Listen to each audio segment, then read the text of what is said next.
Good morning. My name is Amol Nirgudkar. I'm the CEO of Patient Prism, and I'm delighted to welcome Steve Bilt, who I look up to in this industry a lot. And he is the CEO, as you all know, of Smile Brands, one of the fastest growing large DSOs in the country.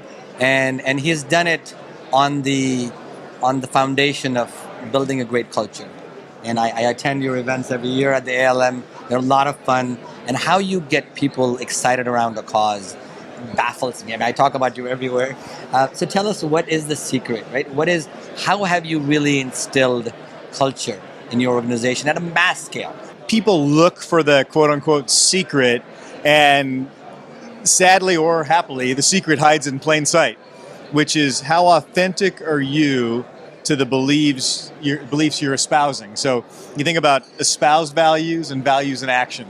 Right. So everyone can espouse values, and I've never heard anyone espouse values that don't sound really good. Right, absolutely. What I have seen is people espouse values that sound good and behave or put values in action that aren't consistent. So when we say we're going to deliver smiles for everyone, now when the going gets tougher, do we truly try to seek that win-win relationship with people, or do we say, they don't know any better, let's take more?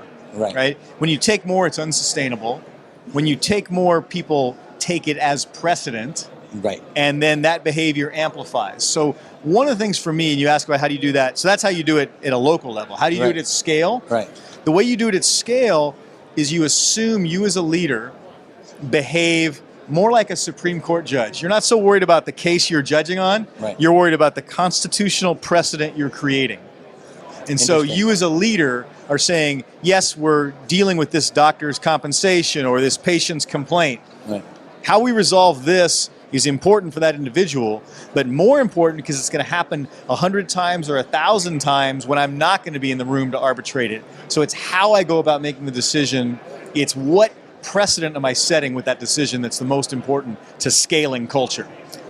So don't make a culture of second guessing people when they're wrong.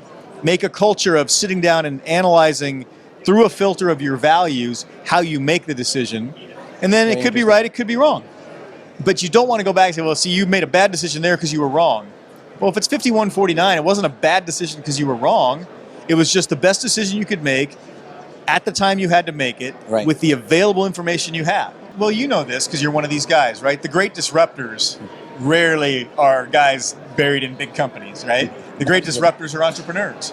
So to think that you're going to keep growing and evolving a model by talking to yourself, absolutely, versus cross-fertilizing, learning from people. And by the way, the only reason we want to do the affiliation is because this is a great practice, not because it's a terrible one, right? Absolutely. And so if it's a great practice, how do you say you're not going to learn something from it? We're going to learn a ton from it. And that's where our all the green shoots of our model come from. I'm so excited to follow you online. I follow the foundation efforts online. You're doing great work all over the world and delivering everyday smiles. Is it Celebrate Everyday Smiles? Well, it's Smiles for Everyone. Smiles for Everyone. And be sure to celebrate everyday miracles.